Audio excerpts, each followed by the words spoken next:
नमस्कार, आप देख रहे हैं GNA 24। मैं हूं रवि गोस्वामी। दोस्तों, हम भारतवर्ष में रहते हैं और हमारा भारतवर्ष दुनिया का सबसे बड़ा लोकतंत्र है। लोकतंत्र के मायने अगर मैं बताऊं तो लोकतंत्र उसको कहते हैं जहां पे जो शासन है वो जनता द्वारा चुनी हुई सरकार चलाती है। लोकतंत्र का सबसे बड़ा मायना है चुनाव, और चुनाव की सबसे आखिरी पीढ़ी अगर मैं कहूँ तो वो होती है ग्राम पंचायत। ग्राम पंचायत के इलेक्शन इस समय हरियाणा में चले हुए हैं। हम पहुँचे हैं करनाल ज़िले के घरौंडा हलके के गांव कैमला में। काफ़ी बड़ा गांव है और काफ़ी रोमांचक मुकाबला यहाँ सरपंच चुनाव में होता है। हमारे साथ है सरपंच पद के प्रत्याशी भाई महेंद्र कैमला जी। ये अब की बार चुनाव में सरपंच पद के प्रत्याशी हैं। इनसे बात करेंगे और जानेंगे क्या योजना ये अब की बार सरपंच चुनाव में लेके आए हैं। महेंद्र जी, आपका स्वागत है। नमस्कार भाई जी, सभी पत्रकार भाइयों का नमस्कार जी। महेंद्र जी, GNA 24 जी, तो आप सरपंच पद के प्रत्याशी हैं गांव कैमला। वोटों के मायने से भी और जनसंख्या के मामले में भी बहुत बड़ा गांव है। घरौंडा हलके का एक मेन गांव है। क्या योजना है, कैसी स्कीम आप लेकर चुनाव में उतरे हैं?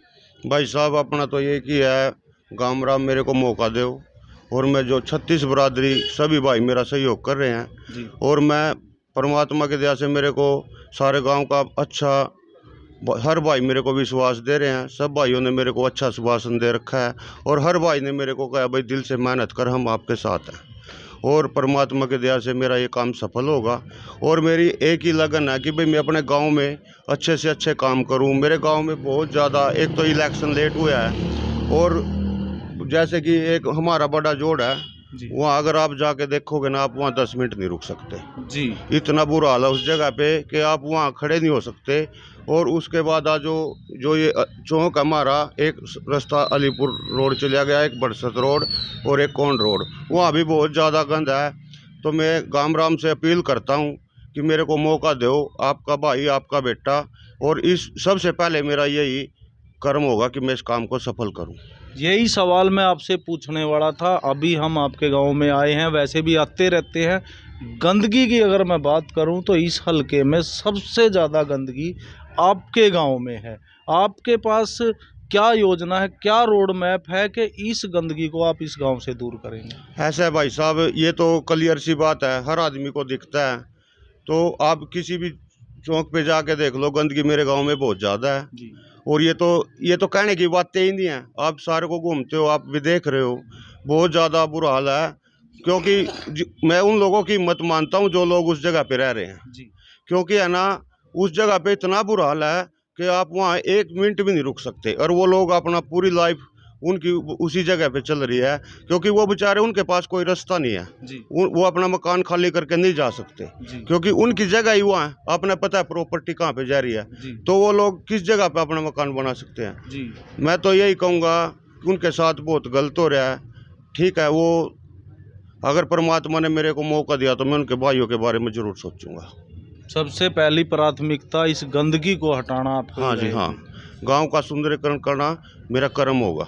पैसा अगर मैं बात करूं, इस बीजेपी सरकार ने पंचायतों को इतना पैसा दिया है कि रिकॉर्ड है अपने आप में। वो ये बात किसी से छिपी नहीं है।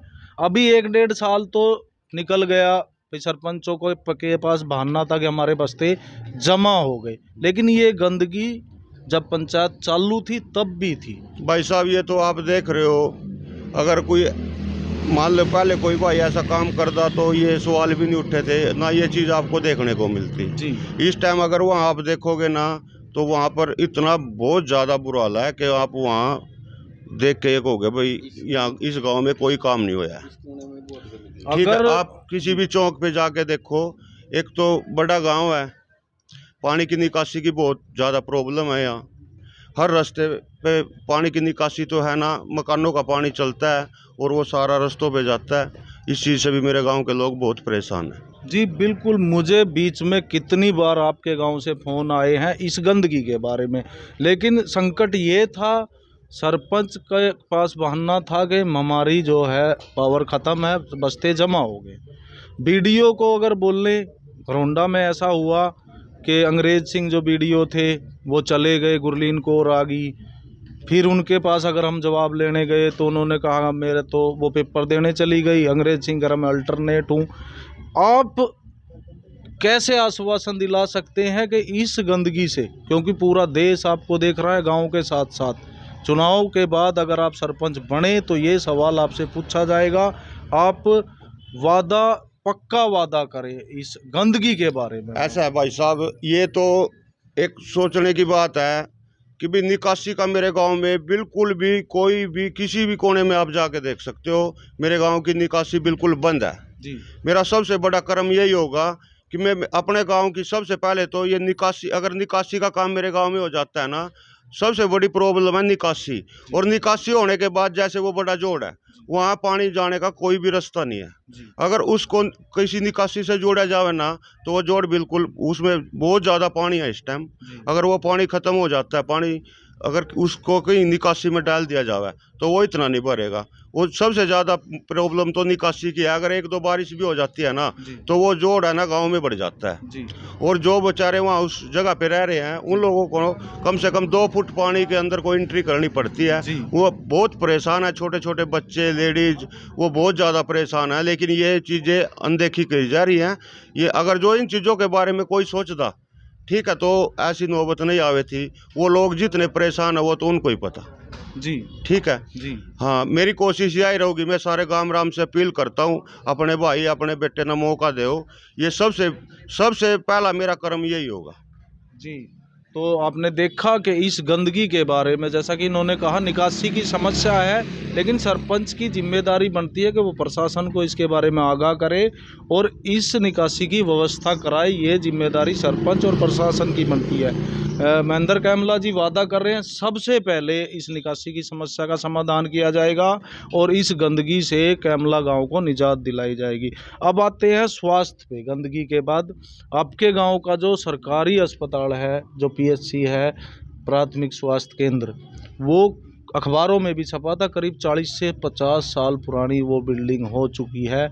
उसके बारे में आप लोगों को क्या वादा कर सकते हैं? ऐसा है भाई साहब, आपने भी पता है, अगर गांव में विकास होता तो वो बिल्डिंग ऐसे रंदी।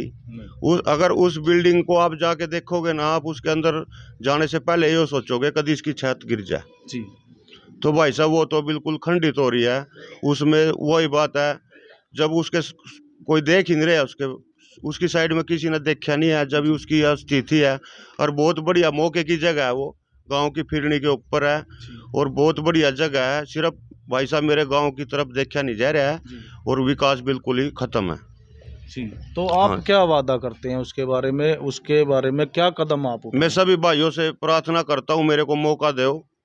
मैं आपके लिए जितनी मेरे पे मेहनत होगी, मैं दिन रात एक करके मेहनत करूँगा और जो ये गाँव का जो ये बिगड़े हुआ सिस्टम है, इसको ठीक करने की कोशिश करूँगा। जी। अब शिक्षा पे आते हैं। आपके गांव की जो जनसंख्या है काफ़ी है, पढ़ने लिखने वाले बच्चे भी बहुत हैं। अगर हम घरौंडा एक सरकारी लाइब्रेरी है, वहाँ अगर मैं जाता हूँ तो सबसे ज़्यादा कैमला के बच्चे होते हैं।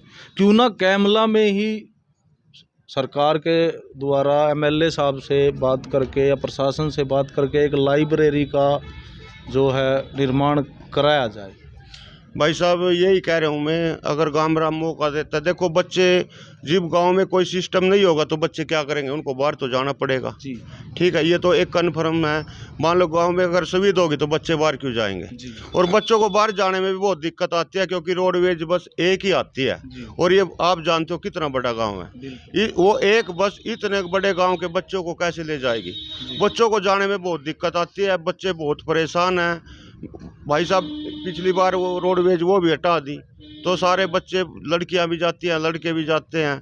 मतलब सिस्टम बहुत ज़्यादा ख़राब है। तो मेरी कोशिश यही रहेगी, मेरे गांव में सुबेरे सुबेरे, क्योंकि ये बहुत बड़ा गांव है, यहाँ से बहुत बच्चे जाते हैं, कम से कम 2-3 बसों की सुविधा मिलनी चाहिए बच्चों को, ताकि वो आराम से बैठ के जा सके। और अगर परमात्मा ने मौका दिया तो इन चीज़ों का मैं ध्यान रखूंगा और गामराम से अपील करता हूं, अपने भाई अपने बेटे का साथ दो। जो बात मैं आपके सामने बोल रहा हूं ना, मैं इन पे पूरा खरा उतरूंगा। जी। अब बात करते हैं, आप गांव में घूम रहे हैं, लोगों से मिल रहे हैं, कैसा रिस्पॉन्स है, कैसा आपको लोग मतलब रिप्लाई कर रहे हैं, क्या उम्मीद आप कर रहे हैं? भाई साहब, पूरे गांव का 36 बरादरी का बहुत बढ़िया मेरे को प्यार मिल रहा है। हर भाई मेरे को एक बात कहता है, भाई बहुत बढ़िया, हम आपके साथ हैं, मेहनत करो, परमात्मा आपको सफल करेगा। जी। आपके गांव में बड़ा गांव है, करीब 7-8 कैंडिडेट हैं जहां तक मेरी जानकारी है। मुकाबला आप किससे लगा रहे हैं? ऐसा भाई साहब, सब मेरे भाई हैं, मैं सब भाइयों की इज्जत करता हूँ। ये देखो, ये तो इलेक्शन है, ठीक है, इसका फैसला पब्लिक करेगी। किसी से आप अपना मुकाबला नहीं लगा? नहीं, सब मेरे भाई हैं, मैं सब भाइयों को नमस्कार करता हूँ। जी। ये तो इलेक्शन है भाई जी, वो अपना जोर ला रहे, मैं अपना ला रहा। जी। अंत में आप लोगों से क्या अपील करना चाहेंगे अपने बारे में, अपने पक्ष में? मैं अपने पूरे गांव राम से एक प्रार्थना करता हूं, भाई इलेक्शन है, भाईचारा खराब मत करो। 12 तारीख के बाद हमने सब भाइयों को एक दूसरे की जरूरत पड़ेगी, सबका सहयोग चाहिए, क्योंकि इलेक्शन तो 5 साल बाद आते रहेंगे। इलेक्शन आएंगे भी जाएंगे भी, लेकिन भाईचारा मत खराब करो। सभी भाइयों से अपील करता हूं, किसी प्रकार का आप मनमुटाव होने वाली स्थिति पैदा ना करो। सभी भाई एक दूसरे के प्रति प्यार रखो और प्यार से इलेक्शन लड़ो। चुनाव निशान आपका क्या है? भाई साहब, मेरा चुनाव निशान है सिलाई मशीन, 5 नंबर है, सिलाई मशीन का मेरा निशान है। तो वोटों की अपील आप लोगों से करना चाहेंगे? हाँ जी, अपील तो भाई साहब मैं 2 साल से कर रहा हूँ। जी। हाँ, लेकिन सारा गांव राम मेरे साथ है, 36 बरादरी का मेरे को प्यार मिल रहा है। सब भाइयों को मैं धन्यवाद करता हूँ, भाइयों ने मेरा बहुत हौसला बना रखा है। जी। तो ये थे भाई महेंद्र कैमला, जो सरपंच पद के उम्मीदवार हैं गांव कैमला से, और इनका चुनाव निशान है सिलाई मशीन। इन्होंने अपने कड़े शब्दों में कहा है कि जो समस्याएं गांव में प्रमुख हैं, सबसे पहले गंदगी, जो सरकारी अस्पताल की समस्या है और जो परिवहन की समस्या है, उनको प्रमुखता से सबसे पहले ठीक किया जाएगा। और जो भी समस्या गांव में इनके सामने आएगी, वो सभी समस्याओं का निवारण करेंगे। तो सभी लोगों से अपील करेंगे कि खबर को देखने के साथ साथ शेयर ज़रूर करें और बने रहें GNA 24 के साथ। मैं हूं रवि गोस्वामी, आज कैमला से। धन्यवाद।